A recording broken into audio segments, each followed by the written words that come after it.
హైదరాబాద్ లో భారీ అగ్ని ప్రమాదం సంభవించింది.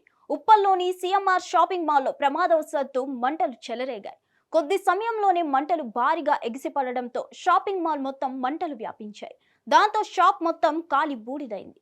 సమాచారం అందుకున్న అగ్నిమాపక సిబ్బంది వెంటనే సంఘటన స్థలానికి చేరుకొని మంటలను అదుపు చేశారు. 4 ఫైర్ ఇంజిన్లతో సిబ్బంది మంటలార్పారు. షాప్ క్లోజ్ చేశాక ప్రమాదం జరగడంతో ప్రాణ నష్టం తప్పింది. అయితే ఆస్తి నష్టం భారీగానే జరిగినట్లు పేర్కొంటున్నారు. భారీగా వస్తువులు కాలి బూడిదైనట్లు పేర్కొంటున్నారు.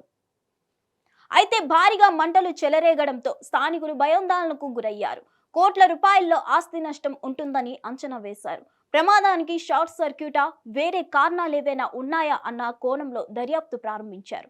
ఈ ఘటనపై కేసు నమోదు చేసిన పోలీసులు మాల్ సీసీ ఫుటేజ్ ని సేకరించి ప్రమాదాలకు కారణాలను వివరిస్తామన్నారు.